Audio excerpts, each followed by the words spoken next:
enfermedades mieloproliferativas mielodisplásicas, o sea, no muy bien clasificadas. Y por último tenemos a los síndromes mieloproliferativos crónicos. Simplemente estamos mencionando cómo se clasifican los desórdenes mieloides crónicos. Muy bien. Vamos a referirnos o vamos a hablar de los síndromes mieloproliferativos crónicos, que en realidad son 4. ¿Sí? Cuando hablamos de síndromes mieloproliferativos crónicos, hablamos de un trastorno clonal de la célula mieloide comprometida con este proceso de maduración. Tenemos la leucemia mieloide crónica, caracterizada por la translocación 922 o cromosoma Filadelfia, así se llama, ahorita la vamos a ver. La polistemia vera, ¿sí? Donde existe una gran proliferación de precursores de serie eritroide. La mielofibrosis con metaplasia mieloide, acuérdense, mielofibrosis significa fibrosis de reticulina a nivel de la médula ósea, pero el vaso y el hígado retoman, ¿sí?, el hecho de formar o de producir hematopoiesis embrionaria, de manera que hay hepatoesplenomegalia, y si hacemos una biopsia de hígado o hacemos una esplenectomía y vemos cortes del vaso, vamos a ver que existe hematopoiesis extramedular, y eso se llama metaplasia mieloide. La trombocitosis esencial o trombocitemia esencial, un síndrome mieloproliferativo con producción de gran cantidad de plaquetas y con mielofibrosis secundaria. Y tenemos la enfermedad mieloproliferativa crónica no clasificable, que al final no sabemos si es una polistemia vera, una trombocitosis esencial o una mezcla de todo esto. ¿Sí? Muy bien. Esta diapositiva es la más importante, porque de esta manera clasificamos a los síndromes mieloproliferativos crónicos, chicos. Ya habíamos dicho, es un trastorno clonal donde la célula madre potencial hematopoyética que va a dar lugar a la serie mieloide es la comprometida. ¿Qué es lo importante? Lo importante es conocer que existen alteraciones citogenéticas características que afectan, ¿sí?, el DNA, ¿sí?, y la estructura y la función del DNA de esta célula. Y se ha descubierto una serie de trastornos citogenéticos u oncogenes o mutaciones responsables de cada uno de estos tipos de síndrome mieloproliferativo. Por ejemplo, la polistemia vera, ¿sí?, caracterizada por eritrocitosis primaria, es decir, una proliferación anormal de precursores eritroides a nivel de la médula ósea, se caracteriza porque existe una mutación que se llama mutación JAK2B617F. Para fines prácticos, en el exón 12 se produce una mutación que es la mutación JAK2, que origina una gran proliferación de glóbulos rojos. Cuando la alteración se produce a nivel de las células progenitoras que originan eosinófilos, se ha reconocido una alteración FIP1L1 PDGNFA, así se llama, que caracteriza a una leucemia eosinofílica crónica, es decir, es una de las eosinofilias idiopáticas monoclonales que originadas por esta mutación a nivel, ¿sí?, del DNA de la célula comprometida con el linaje mieloide que va a diferenciarse en eosinófilos. El compromiso de los neutrófilos y de los monocitos origina una translocación, o sea, originada por la translocación 922, que expresa la mutación BCR-ABL, así se llama el transcripto BCR-ABL, y todos estos otros transcriptos que originan, por ejemplo, cuando se compromete la serie granulocítica, especialmente la serie neutrofílica, la leucemia mieloide crónica. Y cuando se compromete la serie monocítica, la anteriormente llamado síndrome mielodisplásico tipo 4, que actualmente se clasifica como síndrome mieloproliferativo crónico o leucemia mielomonocítica crónica. Y también tenemos la mielofibrosis primaria o metaplasia mieloide primaria. Cuando se compromete la serie mastocítica, se tiene la mastocitosis sistémica con la expresión de este oncogeno. La mutación JAK2B617F, al igual que en la polistemia vera, va a dar lugar a la trombocitosis esencial. ¿Cuál es el común denominador de estos síndromes mieloproliferativos crónicos? Uno, que existen mutaciones a nivel, ¿sí?, de la célula comprometida con cada uno de estos linajes. lo que origina una sobreproducción de uno o varios elementos sanguíneos, ¿sí? Si vamos a hacer un aspirado medular, chicos, la médula ósea es hipercelular, es decir, no existe, como en otras leucemias, ¿sí? Por ejemplo, invasión, ¿sí? Por blastos. Aquí existe proliferación de alguna de estas células maduras, que al final va a dar lugar a hipercelularidad y, en algunos casos, por trombocitosis esencial o por polistemia vera, mielofibrosis medular. Va a originar citoquinas y sobre todo un producto que va a generar fibrosis de la médula ósea. Una característica son las anomalías citogenéticas con expresión y formación de estos transcritos que se pueden evaluar y se pueden evidenciar mediante estudios de PCR. Clínicamente, los síndromes mieloproliferativos pueden producir hemorragia o bien trombosis. Son los fenómenos trombóticos característicos, por ejemplo, de la polistemia vera y la trombocitosis esencial. Esas tromboembolias pulmonares, por ejemplo, o las trombosis venosas profundas, o trombosis venosas en sitios venosos poco usuales, siempre deben hacer sospechar la posibilidad de un síndrome mieloproliferativo crónico. Otra de las características es la hematopoiesis medular, que se llama metaplasia mieloide. Y finalmente, la mayor parte de estos síndromes mieloproliferativos en mayor o menor porcentaje van a transformarse a leucemias agudas de tipo mieloide, ¿sí? Especialmente, por ejemplo, la polistemia y la trombocitosis esencial. Un 10% de los pacientes con trombocitosis o polistemia vera o metaplasia mieloide con mielofibrosis evolucionan a una leucemia mieloblástica aguda secundaria. Clínicamente puede haber superposición de características clínicas, con astenia, ¿sí? Con fiebre, con hepatoesplenomegalia.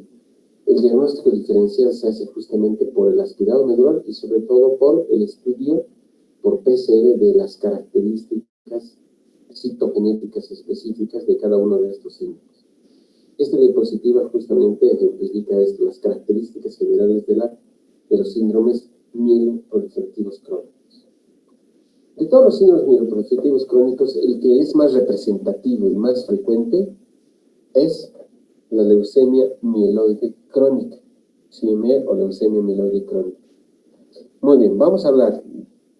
¿Qué implica tener leucemia mieloide crónica? Es un desorden proliferativo de la stem cell y que tiene un curso clínico característico.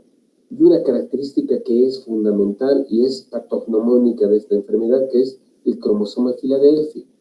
El cromosoma Filadelfia no es más que el alargamiento del brazo largo del cromosoma 22, producto del intercambio genético, es decir, de una translocación de un pedacito del cromosoma 9 que va al cromosoma 22, en forma recíproca del cromosoma 9 al 22, perdón, del 22 al 9.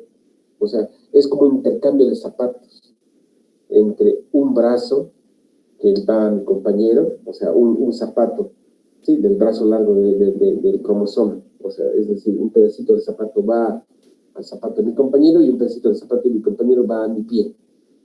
Eso, a nivel cromosoma 22, genera una fusión de un gen, pedacito de un cromosoma 9 al cromosoma 22, hace que se fusione y ese gen se llama BCR-ABL. El BCR-ABL, ¿sí?, es una proteína con actividad tirosina que fosforila todos los residuos de tirosina en las células comprometidas, lo que origina señales antiapoptóticas y genera una clona maligna característica de leucemia mieloide crónica. La anterior clase, acuérdense, cuando hablábamos de leucemia linfoblástica aguda, también este tipo de leucemia aguda tiene cromosoma Filadelfia, pero el sitio de ruptura y la codificación es diferente, ¿sí? La vamos a ver ahorita, cómo el BCR-ABL, el producto del cromosoma Filadelfia en leucemia mieloide crónica, en esta enfermedad codifica un tipo específico de proteína y una enfermedad que es esta leucemia. Mientras que, por ejemplo, en leucemia linfoblástica aguda, el cromosoma Filadelfia va a codificar a BCR-ABL, pero que va a dar origen a otro tipo de proteína P190, que hace que la leucemia sea muy agresiva y de mal pronóstico. Estamos hablando de leucemia linfoblástica aguda, la anterior clase. Miren, esta es la incidencia de neoplasias hematológicas, ¿sí? Leucemia mieloide crónica tiene una incidencia de 1 a 2 casos por cada 100.000 habitantes. Por lo tanto, en Cochabamba por cada año tenemos más o menos entre 10 y 20 nuevos casos de leucemia mieloide crónica. La edad media de presentación más o menos 45 a 55 años. Acuérdense, la leucemia linfoblástica aguda, niños. La leucemia mieloblástica aguda, adultos mayores. Las leucemias crónicas, sobre todo el tipo mieloide, la leucemia mieloide crónica, edad mediana de la vida, 45 a 55 años en general. La incidencia aumenta con la edad, entre un 12 y 30% en pacientes mayores de 60 años. Un poquito más, sí, más frecuente en varones sobre mujeres, pero no hay un predominio como tal. Ahora bien, muchos de esta enfermedad muchas veces se diagnostica en forma incidental. Muchos de los pacientes son totalmente asintomáticos. Hagan de cuenta, cualquiera de ustedes ahorita puede tener una leucemia mieloide crónica y van a hacerse un chequeo médico de rutina. Y resulta que les piden un hemograma. ¿Qué es lo característico del hemograma de la leucemia mieloide crónica? La hiperleucocitosis, la gran cantidad de glóbulos blancos, pero sobre todo gran cantidad de serie granulocítica, con neutrófilos y precursores de serie granulocítica. En el 85% de los pacientes, el diagnóstico se realiza en fase crónica, es decir, cuando tienes una leucemia mieloide en fase crónica tranquila, que todavía tiene hiperleucocitosis, pero no ha migrado, no ha tenido progresión a tener mayor cantidad de blastos y al final vamos a ver que esta leucemia mieloide crónica degenera, vamos a decir, o evoluciona en una leucemia aguda de tipo secundario. ¿Cómo se hace el diagnóstico de la leucemia mieloide crónica? Hay datos clínicos, la historia clínica y el examen físico. Generalmente hay pocos datos. Lo más característico es que hay astemia, hay cansancio fácil, y una característica es el dolor abdominal, sobre todo por hepatoespleno y sobre todo esplenomegalia. El 95% de los pacientes con leucemia mieloide crónica tienen esplenomegalia. Cuando hacemos un hemograma, característicamente aquí no hay anemia. Las plaquetas pueden estar normales o más bien aumentadas, a diferencia de las leucemias agudas donde las plaquetas siempre están bajas. ¿Por qué? Porque hay mieloptisis. Acá existe más bien trombocitosis en la mayor parte de los casos. ¿Cómo hacemos el diagnóstico? Vamos a hacer un aspirado de médula ósea donde existe hiperplasia granulocítica. Vamos a hacer una biopsia ósea donde hay hiperplasia granulocítica y vamos a hacer la determinación y detección de esa alteración citogenética que se conoció a Filadelfia, justamente en la serie granulocítica que está comprometida. Y esto se hace a través de un estudio citogenético y un estudio de FISH y un estudio de PCR para detectar justamente el transcrito BSR-ABL. Como les había dicho, en un 50% de los casos de hallazgo es incidental, el paciente está totalmente asintomático. Pero en algunos casos el paciente está con fatiga, pérdida de peso, anorexia, distensión abdominal. Lo característico es la esplenomegalia palpable. Cuando hacemos laboratorio, ¿qué vemos en el hemograma? Vamos a ver hiperleucocitosis con una fórmula diferencial normal, con gran cantidad de neutrófilos, bandas o tallados y precursores en sangre periférica, reacción leucoeritroblástica, mielocitos, metamielocitos. Hay trombocitosis, que es el aumento de plaquetas. A veces hay anemia y a veces no. Y una característica es el aumento de basófilos. Acuérdense que puede no verse basófilos o se ve entre 0 y 1% de basófilos. Aquí sí vamos a ver el aumento de basófilos. ¿Qué vamos a ver en el hemograma? Entonces, cuando tenemos un paciente que tiene astemia, adinamia, fatiga, distensión abdominal y palpamos esplenomegalia, hacemos un hemograma. Leucocitosis, trombocitosis, anemia normocítica, normocrómica, y una característica es el aumento de basófilos y aumento de eosinófilos, y la presencia de formas inmaduras en sangre periférica, no blastos en realidad, sino metamielocitos, mielocitos, promielocitos y algunos blastos. Los blastos no exceden el 20%, porque si exceden el 20% estamos en una fase blástica aguda, menos del 20%, pero la característica es que vamos a ver estas células precursoras inmaduras de serie mieloide, metamielocitos, mielocitos, promielocitos en sangre periférica. Esto es lo que se ve en forma normal. Miren, aquí se ven, ¿sí?, una banda, y aquí se ve un neutrófilo, y se ven algunas plaquetas, y nada más. Pero en la leucemia mieloide crónica vamos a ver un aumento de leucocitos, y aquí vamos a ver segmentados.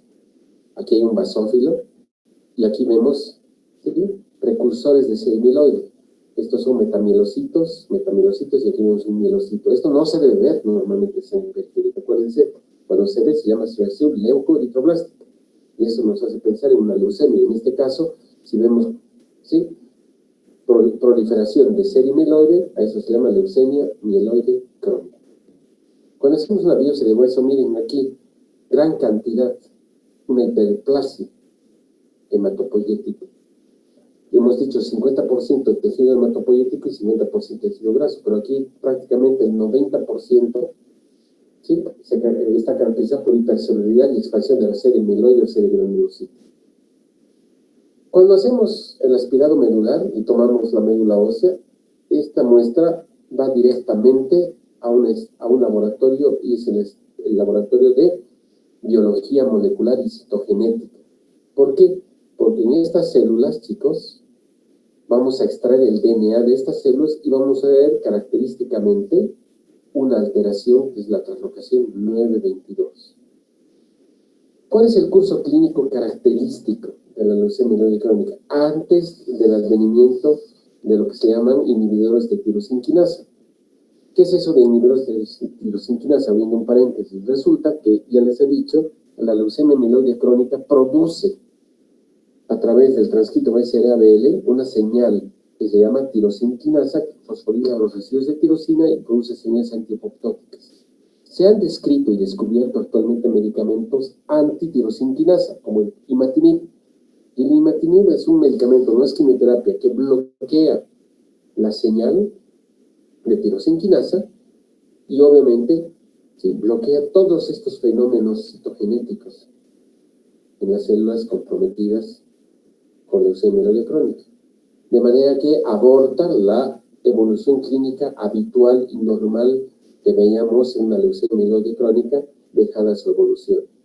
Si nosotros no damos tratamiento a una leucemia mieloide crónica, una característica es que esta enfermedad tiene tres fases bien definidas.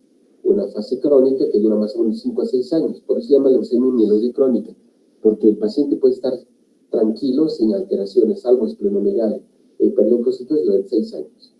Luego, si no le damos tratamiento, pasa a una fase acelerada, que tiene una duración de 6 y 9 meses, y por último se transforma en una leucemia aguda, eso se llama crisis blástica, con una sobrevida de 3 a 6 meses, el paciente termina falleciendo como si tuviese una leucemia mieloblástica o linfoblástica aguda. Obviamente, ¿sí?, si nosotros dejamos a la libre evolución a este tipo de enfermos, fácilmente el paciente se va a morir en el curso de los 6 a 7 años. Pero si nosotros damos tratamiento y prolongamos la fase crónica e inhibimos, ¿sí?, la tirosina quinasa, vamos a ver que el paciente no solamente se mantiene en fase crónica, sino que revierte el paciente al eliminar, ¿sí?, cromosoma de Filadelfia, probablemente entre en remisión, y no sabemos todavía aún si al desaparecer el cromosoma de Filadelfia el paciente se declara curado. Esos son los parámetros típicos del laboratorio de leucemia mieloide crónica, ¿no? Habíamos dicho, hiperleucocitosis, muchas veces más de 20.000, 30.000, 50.000, hasta 200.000 glóbulos blancos. Los blastos no exceden inicialmente el 20%, ya cuando hay crisis blástica, los blastos están en 20%, como la leucemia aguda. Los basófilos están aumentados, las plaquetas son normales, solo en la fase blástica caen, como una leucemia aguda. La médula ósea siempre es hiperplásica, a experiencia de hiperplasia mieloide, y en la citogenética vamos a descubrir el cromosoma de Filadelfia y por biología molecular el transcrito BCR-ABL. ¿Sí? Entonces, esta diapositiva ejemplifica muy bien qué es lo que pasa. Resulta que, por alguna razón que no se sabe, ¿sí?, existe una alteración a nivel del DNA con una translocación en 922. Miren, aquí está el cromosoma, un brazo del cromosoma 9 y el cromosoma 22. Aquí un pedacito y otro pedacito de color. Este color lila se conoce como Break Cluster Region, así BCR. Y este otro pedacito se conoce como ABL, porque en ratones esta parte del cromosoma 22 produce, ¿sí?, leucemia murina de Abelson, por eso se llama ABL. Entonces, si nosotros estudiamos este pedacito del gen del cromosoma 9, es el BCR, y este es el cromosoma 22 con un pedacito, ¿sí?, de DNA, que es el ABL. Miren cómo acá hay un intercambio, una ruptura del cromosoma 9 al cromosoma 22. Este pedacito va al cromosoma 22 y este pedacito al cromosoma 9. En el cromosoma 9 existe fusión, pero no hay codificación de ningún tipo de proteína. Pero en el cromosoma 22, el hecho de que el BCR se fusione con el ABL produce el BCR-ABL y eso se llama cromosoma Philadelphia. Y esto origina una proliferación clonal anormal de precursores de cerimieloide, lo que origina una médula hipercelular, posible fibrosis, y 3 fases, una fase crónica, una fase acelerada y una fase plástica característica. Clínicamente, con esplenomegalia, hepatomegalia y focos hematopoyéticos extramedulares. Esa es la característica de la leucemia mieloide crónica. Tanto estamos hablando de cromosoma de Filadelfia que vamos a conocer y vamos a hablar del cromosoma de Filadelfia. Es un modelo. El cromosoma de Filadelfia es un modelo citogenético y esto explica la génesis del cáncer. Y en este caso el proceso citogenético, el proceso leucemogénico. ¿Y por qué? ¿Se acuerdan en la anterior clase? Les había hablado de una serie de alteraciones citogenéticas. Porque justamente esas alteraciones son las responsables de estos procesos de proliferación, alteración en la maduración, antiapoptosis, que obviamente hacen que una clona escape al control normal y origine una leucemia. ¿Sí? Es la primera enfermedad neoplásica humana donde un oncogene está relacionado con el proceso de leucemogénesis y justamente produce el gen BCR-ABL, que es el blanco terapéutico. Este gen BCR-ABL activa normalmente una tirosinquinasa, que es la que fosforila los ríos de tirosina y produce señales antiapoptóticas. Si ustedes se dan cuenta, esta es una célula y el núcleo de la célula es el cerebro, donde está la información para la función, las funciones de esta célula. Para que esta célula prolifere, para que esta célula madura, para que esta célula produzca sustancias y para que esta célula se muera inclusive. ¿Sí? Todo esto depende de la información contenida en el DNA. El DNA, acuérdense, no es más que un movilio donde existen espúricas y pirimídicas y esto genera fragmentos de información. Esta información del DNA va a generar obviamente codificación para la formación de proteínas. ¿Sí? Por lo tanto, estas estructuras pequeñas que originan información para la codificación de proteínas se conocen con nombre de genes. ¿Sí? Y todo está constituido, ¿por qué? Por bases púricas y pirimídicas. ¿Qué ocurre si se suplanta o se produce un cambio de una base por otra base? Se produce una mutación puntual. Y esta mutación puntual, genera alteraciones características que van a originar esta proliferación clonal. ¿Cómo ocurren las mutaciones, chicos? ¿Por qué se produce entonces la leucemogénesis? Primero, dejen de fumar, pues.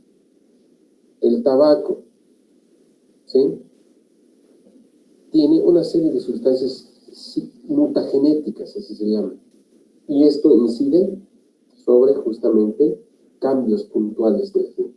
Entonces, está muy bien establecido que todos los productos del tabaco van a producir en mayor o menor medida una serie de neoplasias, que están relacionadas con alteraciones citogenéticas características. La radiación ionizante, de la anterior clase les decía cómo estos protones o electrones, productos de la descomposición de la materia en grandes cantidades, van a dañar la estructura genética, el DNA de las células. Los sobrevivientes de Chernobyl, los sobrevivientes de Fukushima, se han muerto por leucemias, porque la radiación ha dañado justamente la estructura genética de la célula. Virus oncogénicos. Los virus no son más que partículas de DNA y RNA, y estas partículas de DNA y RNA, al introducirse al interior de la célula, y en este caso de la célula madre comprometida con un linaje celular, van a generar trastornos e información diferente, con mutaciones, con alteraciones en los procesos de maduración. Acuérdense que hay virus oncogénicos, el HTLV1, que es un retrovirus, que origina leucemia y linfoma de células T en el adulto, el virus de Epstein-Barr, relacionado con los linfomas de tipo Burkitt, o los linfomas de tipo T, por ejemplo. ¿Sí? El HIV puede originar el virus de la hepatitis C, son virus oncogénicos. Entonces tenemos tóxicos ambientales como el tabaco, radiaciones y virus. Todo esto va a originar fragilidad genética e intercambio de material genético. El intercambio de material genético hemos dicho que se llaman translocaciones. Por otra parte, sobreexpresión de protoncogenes. Los protoncogenes no son más que genes que van a codificar proteínas. Pero por otra parte, recuerden que nosotros tenemos células vigilantes. Nuestro sistema inmunológico tiene células T supresoras, que inmediatamente se ponen en acción cuando se empiezan a codificar proteínas que van a originar clonas de células anormales. Entonces, nuestro proceso normal de control de células T supresoras va a suprimir la proliferación de estas células. Pero, ¿qué pasa si existe una supresión de células T supresoras? Hay expresión sobre expresión de protoncogenes, lo que va a originar, seguramente, codificación de proteínas anormales. O bien se van a dañar genes que producen proteínas supresoras de tumor y, por lo tanto, ¿sí?, estas señales que protegen a nuestras células del proceso de proliferación normal no se van a expresar y libremente estas células van a escapar al proceso normal de control.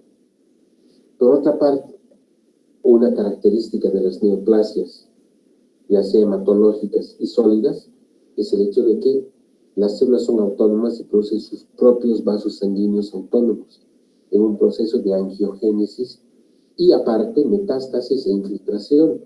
¿Qué significa eso? Todas nuestras células están ancladas a un sitio, pero estas células neoplásicas han perdido esta capacidad de anclaje y son susceptibles de trasladarse y metastatizar en caso de tumores sólidos, pero en el caso de leucemias, de escapar e infiltrar a órganos donde no necesariamente están presentes estas células. Entonces, para que ustedes entiendan cuál es la consecuencia de todo este fenómeno, que no es más que el alargamiento del brazo largo del cromosoma 22. Cuando existe una translocación entre el cromosoma 9 y el cromosoma 22, este es un cariotipo. El alargamiento del brazo largo del cromosoma 22 se conoce como cromosoma Filadelfia y eso se puede ver. Entonces, ¿qué hacemos en el laboratorio? Inducimos metafases y vemos si existe en el cariotipo este tipo de alteración. Como ya les he mencionado, miren, todos tenemos, ¿sí?, 22 pares de cromosomas y 2 cromosomas sexuales, ¿verdad? En el cromosoma 9 y el cromosoma 22 existen, ¿sí?, fragmentos en el brazo largo, en uno de los brazos largos del cromosoma 9 y en uno de los brazos largos del cromosoma 22. Aquí está un protoncogen que se llama ABL, solito no codifica nada. Y aquí está el BCR del cromosoma 22. Este ABL, ¿sí?, miren acá, se intercambia y este pedacito va y se une al cromosoma 9, al cromosoma 22. Y este pedacito verde va al cromosoma 9. ¿Qué pasa en el cromosoma 22? En el cromosoma 22 hay una fusión entre el BCR con el ABL. ¿Sí? El BCR del cromosoma 22 se une al ABL del cromosoma 9 y esto produce una proteína, codifica, da información a la célula para producir una proteína que se llama proteína tirosinquinasa. Y la tirosinquinasa produce una expansión clonal de todas las células que tienen esta alteración citogenética. Y esta expansión clonal, cuando compromete el linaje mieloide, origina leucemia mieloide crónica. Cuando esta proteína, ¿sí?, codifica proliferación y apoptosis en una célula comprometida con linaje linfoide, origina una leucemia linfoblástica aguda, cromosoma Filadelfia. ¿Quién ha descrito este cromosoma Filadelfia? Peter Nowell, junto con este hombre, David Rutherford, que estuvo en 1960 en Filadelfia, en la ciudad de Filadelfia, Pensilvania, por eso el nombre de cromosoma Filadelfia. Primera descubrimiento para que podamos entender por qué se produce el fenómeno de leucemogénesis. Y si entendemos esto, vamos a poder entender por qué se producen los fenómenos oncogénicos. ¿Sí? A partir de la clase de mañana, ustedes van a llevar, por lo menos durante una semana, todos los fenómenos oncogénicos y lo que se llama hemato-oncología. Afortunadamente, dentro de todos los tumores hematológicos son los que mejor pronóstico tienen y responden bien, porque se ha descubierto este tipo de situaciones y por eso el impacto, ¿sí?, de conocer esto tiene un impacto terapéutico fundamental, porque ahora sí podemos decir que curamos este tipo de enfermedades. Janet Rowley, ¿sí?, descubrió y describió la relación entre el cromosoma Filadelfia y la leucemia, ¿sí? Y este es el famoso cromosoma Filadelfia, no se olviden, alargamiento del brazo largo del cromosoma 22, con una proteína que produce fusión, pero con un transcrito genético de DNA que produce fusión BCR-ABL, que se descubre, esto se puede ver a través de una técnica que se llama técnica de creación de cadena de polimerasa, PCR. Cuando el sitio de ruptura se produce, ¿sí?, a nivel del zoom, ¿no?, se codifica una proteína P210 relacionada con leucemia mieloide crónica. Cuando el sitio de ruptura se produce en el cromosoma 22 y se produce esta fusión BCR-ABL, ¿sí?, se produce una proteína P185, P190 relacionada con leucemia linfoblástica aguda. Miren, el ABL del cromosoma 9 va al cromosoma 22, al BCR, y el BCR al cromosoma 9. La fusión BCR-ABL codifica esta proteína de tirosina quinasa, BCR-ABL. ¿Sí? Este es el porcentaje de pacientes con diferentes leucemias que tienen cromosoma Filadelfia. El 95% de los pacientes con leucemia mieloide crónica tienen esta alteración citogenética, es decir, translocación 922. El 15 al 30%, hemos dicho, de los adultos tienen cromosoma Filadelfia cuando cursan con leucemia linfoblástica aguda del adulto. ¿Por qué los niños tienen mejor pronóstico? Porque apenas el 5% tienen cromosoma Filadelfia y el leucemia linfoblástica aguda apenas el 2%. Entonces, cromosoma Filadelfia, cuando se presenta leucemia mieloide crónica, es marcadora de la enfermedad. Cuando se presenta leucemia linfoblástica aguda, es de mal pronóstico y genera una agresividad de esta enfermedad. ¿Qué es lo que hace el BCR-ABL? Les había dicho, genera una serie de señales que van a originar fosforilación de residuos de tirosina y sobre todo antiapoptosis, de manera que las células se vuelven inmortales. Producen células inmortales y ocupa el espacio vital. Esta es la forma de laboratorio de cómo se puede detectar el cromosoma Filadelfia. Para que conozcan ustedes, es una reacción de cadena polimerasa, ¿sí? Se extrae el DNA de la célula, luego se amplifica y luego se corre y se compara con primers donde existe, ¿sí?, señales lumínicas en un gel de agarrosa. Es un PCR para que veamos, ¿sí?, la positividad del cromosoma o en este caso, la detección de BCR-ABL. Si el paciente tiene esto, inequívocamente tiene una leucemia mieloide crónica. Muchas veces es difícil detectar esto por esta técnica de PCR. Pues tenemos una técnica de biología molecular mucho más sensible que se llama FISH, hibridización in situ, donde se puede ver, ¿sí?, lumínicamente cómo existe justamente el alargamiento del brazo largo del cromosoma 22, ¿sí?, por esta técnica de biología molecular, y existe positividad cuando nosotros sospechamos en una leucemia mieloide crónica. Simplemente para que conozcan cómo se detecta el BCR-ABL, esto mediante dos técnicas de biología molecular en laboratorio, ¿sí?, la cadena de reacción de cadena polimerasa, ¿sí?, en tiempo real, y la hibridización in situ. Si nos dicen que el PCR es positivo para BCR-ABL, ¿sí?, o que el FISH es positivo para BCR-ABL translocación 922, y estamos con esplenomegalia, con hiperplasia de serie mieloide, con hiperleucocitosis, con trombocitosis, estamos frente a una leucemia mieloide crónica inequívocamente. Una vez hecho el diagnóstico, tenemos que dar tratamiento. Y si conocemos nosotros, chicos, ¿sí?, que el resultado de la leucemia mieloide crónica es justamente la formación de este gen con la formación de esta proteína de tirosina quinasa, el objetivo va a ser eliminar el cromosoma Filadelfia mediante una serie de medicamentos. Brian Drucker, ¿sí?, a inicios de los años 90 empezó a hacer los primeros estudios. Y hay un medicamento, no es quimioterapia, sino es inhibidor de la señal de tirosina quinasa, ITK se llama, ¿sí? Allá por el año 1998 empezó a publicar los ensayos con imatinib, mesliatinib, que es un inhibidor de tirosina quinasa, ¿sí? ¿Cuál es el objetivo? La eliminación del cromosoma Filadelfia mediante justamente los inhibidores de tirosina quinasa, obteniendo respuestas genéticas y moleculares. Es decir, nosotros después de iniciar el tratamiento con imatinib, vamos a hacer un seguimiento mediante técnicas de PCR y vamos a ver cómo las señales de BCR-ABL se van haciendo cada vez más negativas hasta ser indetectables. Si el paciente hace señales indetectables y ya no detectamos este transcrito en las células de estirpe mieloide, podemos hablar que estamos frente a una respuesta molecular mayor y que probablemente el paciente está yendo hacia la curación.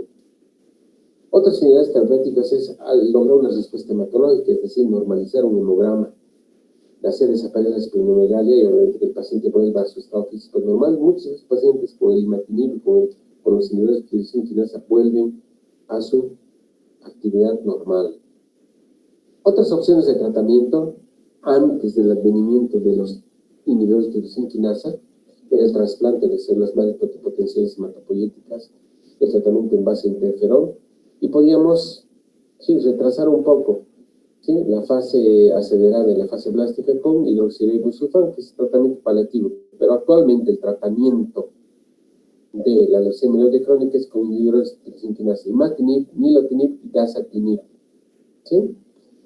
Muy bien. Vamos a referirnos ahora más rápidamente al otro grupo de enfermedades linfoides crónicas. Hemos hablado de los síndromes mieloproliferativos crónicos y hemos hablado de la leucemia mieloide crónica. Cerramos un paréntesis grande y ahora vamos a abrir nuestra mente y vamos a hablar de los síndromes linfoproliferativos crónicos que comprometen a la estirpe linfoide. Y ustedes saben que hay linfocitos T y linfocitos B. ¿Cómo se clasifican las leucemias crónicas linfoides o síndromes linfoproliferativos crónicos? Los del linaje B, leucemia linfocítica crónica, leucemia prolinfocítica de células B y la leucemia de células vellosas o leucemia de células peludas, de estirpe B, así se llama, porque tienen prolongaciones citoplasmáticas. Pero también puede haber leucemias que comprometen el linaje T. Tenemos la leucemia prolinfocítica T, la leucemia linfocítica de células T grandes granulares, muchas veces asociada a fenómenos autoinmunes, la leucemia agresiva de células natural killer y la leucemia linfoma T del adulto relacionada con la infección por un retrovirus, que es el retrovirus HTLV1. ¿Sí? ¿Cómo se clasifican las neoplasias linfoides? Ya habíamos dicho, de linfocitos T y linfocitos B. Linfocitos T tenemos de linfocitos T citotóxicos, helper, y linfocitos T reguladores. Y linfocitos B tenemos la leucemia de células vellosas, la leucemia prolinfocítica B y la leucemia linfocítica crónica. ¿Cuál es el común denominador de todos estos síndromes linfoides crónicos? Generalmente son indolentes, aunque en estadios avanzados pueden ser agresivos y muy agresivos. El origen de la célula es una célula madre totipotencial comprometida con el linaje linfoide. De todas estas, la más frecuente es la leucemia linfocítica crónica, se llama, que es una neoplasia hematológica que se caracteriza por una proliferación y acumulación de linfocitos, pero linfocitos maduros. Aquí no son blastos, aquí no son linfomas, sino son linfocitos maduros, que se ven en la zona periférica, en la médula ósea, y que infiltran ganglios linfáticos por adenopatías, hay hepatosplenomegalia, y puede haber infiltración en otros órganos. Lo característico es como todas las leucemias. En leucemia linfocítica crónica existe una alteración del cromosoma 12 y del cromosoma 13. ¿Sí? Hay una predisposición genética, pero sobre todo hay trisomías. Miren, trisomías del cromosoma 12, o sea, hay 3 cromosomas 12. Eso altera la información genética de las células comprometidas con linaje linfoide. O hay una delesión, miren, una pérdida del brazo largo del cromosoma 13. Se ha perdido un pedacito del cromosoma 13. Y esto origina mutaciones y expansión clonal de la célula comprometida con el linaje linfoide, lo que origina una infiltración de la médula ósea con infiltración de ganglios, adenopatías, esplenomegalia y hepatomegalia. ¿Sí?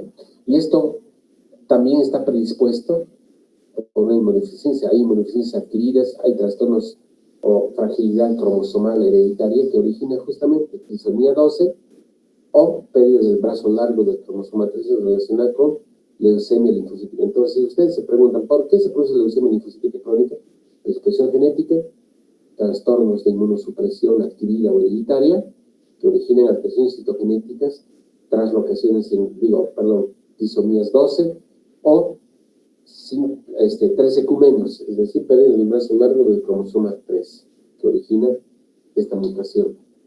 La leucemia linfocítica crónica es una enfermedad indolente, muchas veces indolente y asintomática en una parte de los pacientes, pero en algunos pacientes tiene una evolución muy agresiva y la sobrevida promedio es de 6 años. O sea, no es como la aguda, en pocos meses. Aquí tiene años, pero sí, es de todas maneras indolente, pero al final termina con la vida del paciente si nosotros no le damos tratamiento. ¿Cuáles son los síntomas de presentación?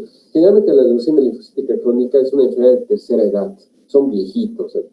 No hay en niños y excepcionalmente en jóvenes.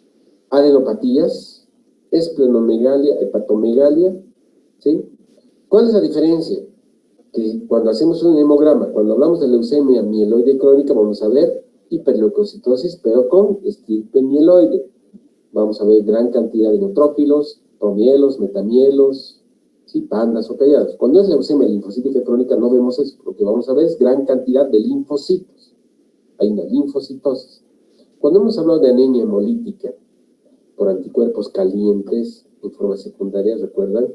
Habíamos dicho que hay enfermedades autoinmunes, pero también la leucemia linfocítica crónica puede manifestarse inicialmente como una anemia hemolítica Cummings positiva en el 10% de los casos. Puede haber hipogamaglobulinemia o hipergamaglobulinemia o aún sin gamapatía monótona. O sea, hay alteraciones en la inmunidad humoral. ¿Cuáles son las manifestaciones clínicas? Generalmente personas mayores de 60 años, muchas veces totalmente asintomáticas, y que van a un examen de rutina y, ojo, ¿sí?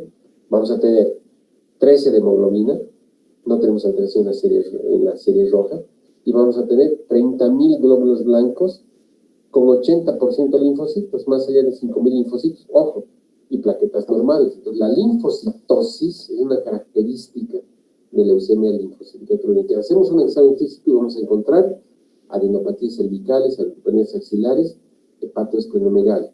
Si la enfermedad está más avanzada, vamos a encontrar fatiga extrema por anemia.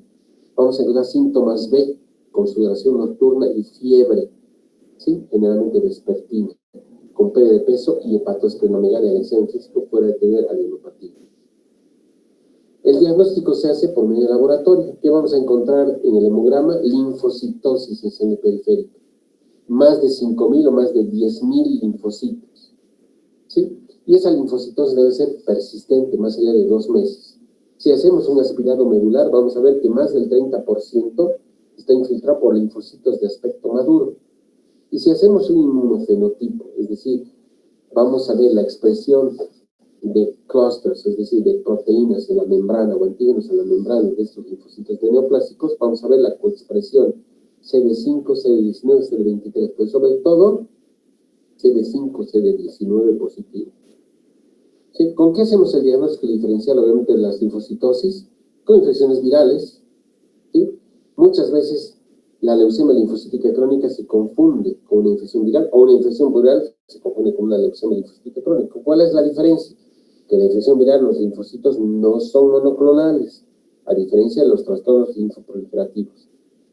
La diferencia es un aspirado medular, ¿sí? El Epstein-Barr, el citomegalovirus, la hepatitis pueden producir linfocitosis, pero en la leucemia linfocítica crónica existe estas alteraciones, más del 30% de linfocitos de efecto maduro y sobre todo en el 95% de los casos por expresión CD5, CD19, ¿sí?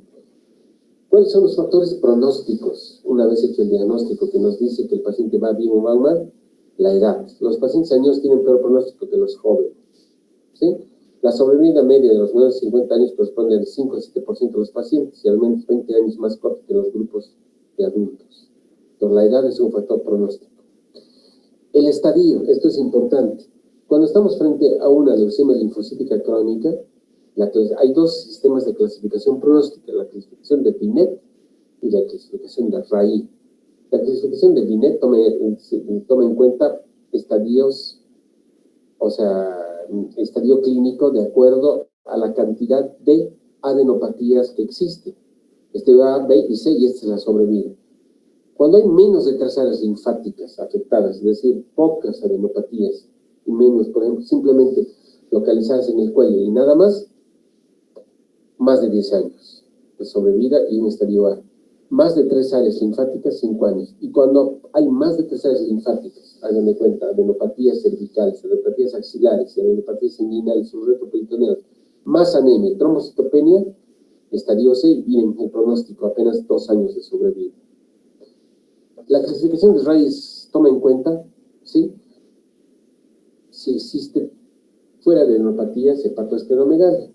Si solamente hay linfocitosis en la sangre periférica médula ósea y no hay nada más, no hay adenopatía, no hay esplenomegalia, RAI 0 y la sobrevida, el riesgo es bajo y la sobrevida 10 años. Si el paciente tiene 80 años, sin tratamiento va a evolucionar 10 años y tranquilo. RAI 1, linfocitosis y adenopatías, nada más, sobrevida 8 años. Linfadenopatías más esplenomegalia y hepatomegalia más linfocitosis, o sea, linfocitosis más esplenomegalia y adenopatías, 6 años. Linfadenopatías más anemia, 2 años. Y si hay linfadenopatías y trombocitosis o trombocitopenia, en este caso, es trombocitopenia, la sobrevida es menor a 2 años y el riesgo es alto. Otro factor pronóstico es el tiempo de duplicación linfocitaria. Si al diagnóstico tenemos 20.000 linfocitos y después de un año tenemos 40.000 linfocitos, obviamente es de mal pronóstico. Pero si en inicio tenemos 20.000 linfocitos y después de un año tenemos 22.000 linfocitos, generalmente el pronóstico es mejor. El patrón de infiltración de la médula es lo mismo. El patrón difuso es de peor pronóstico. Y lo importante es ver la mutación de los genes, sí, que van a clasificar, sí, genes de cadenas de inmunoglobulinas.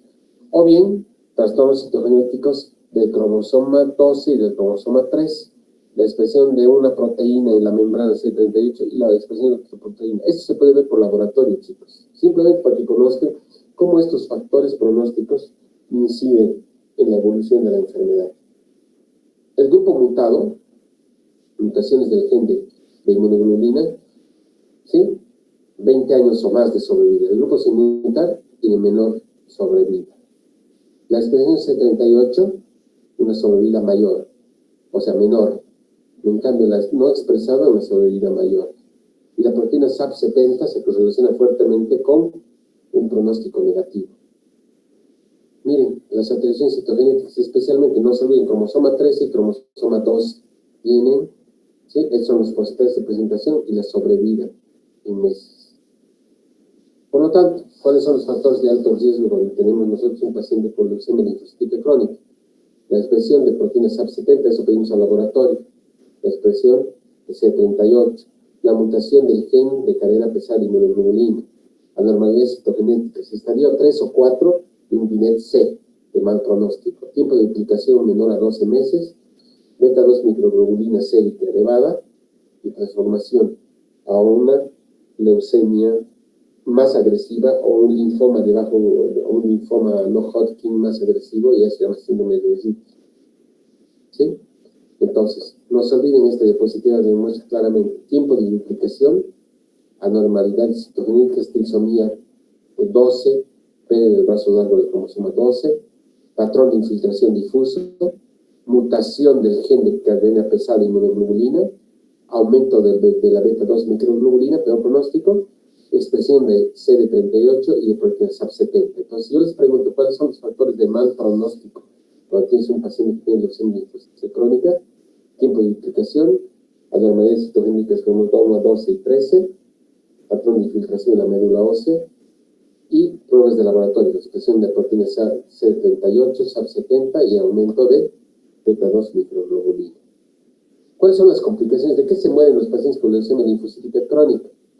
Se mueren por infecciones oportunistas, especialmente infecciones por bacterias, pues, estafilococo dorado, pseudomonas, o infecciones virales como citomegalovirus, por ejemplo.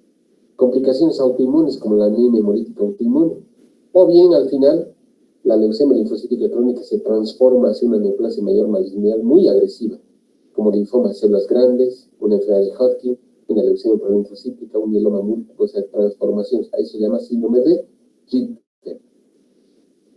Muchas veces, si tienes un estadio temprano, no haces tratamiento, pero los que tienen síntomas B, pérdida de peso, sudoración nocturna, hepatoesplenomegalia, anemia, trombocitopenia o anemia hemolítica requieren tratamiento. ¿Sí? ¿Cuál es el tratamiento? Los pacientes que tienen bajo riesgo, watch and wait. Simplemente, si tienes un paciente de 90 años, sabes que va a vivir 10 años más, no le das tratamiento. Un paciente de 70 años que tiene buen problema, que tiene una sobrevida de 15 años sin tratamiento, no le vas a hacer tratamiento. Pero en los estadios avanzados sí le vas a hacer quimioterapia. Agentes alquilantes, ciclofosfamida, rituximab, anticuerpos monoclonales anti-CD20, ¿sí? Que van a impactar sobre la clona de linfocitos de leucemia linfocítica crónica. ¿Sí?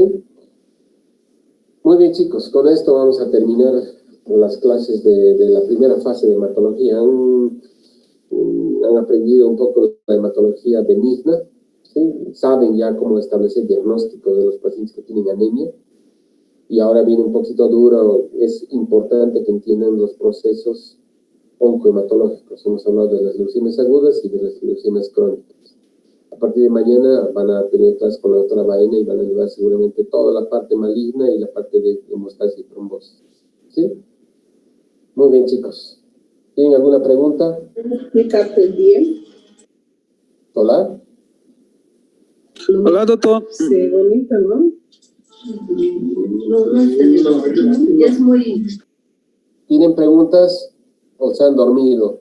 ¿O han entendido todo o no han entendido nada? Tienen que repasar, leer un poco antes o sea, vean la clase, lean y van a poder entender y después, si gustan, hacen preguntas. Bueno, de todo lo que hemos hablado, ¿tienen alguna pregunta? No, doctor, está bien. ¿Seguro? Seguro.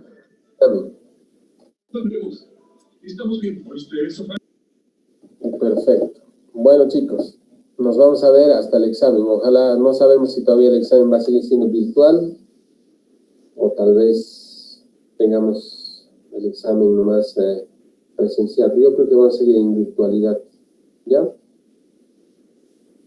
No tiene ninguna pregunta. Entonces, Melissa. ¿Está Melissa o no está? ¿Doctor? ¿Estás, Melissa? Sí, doctor.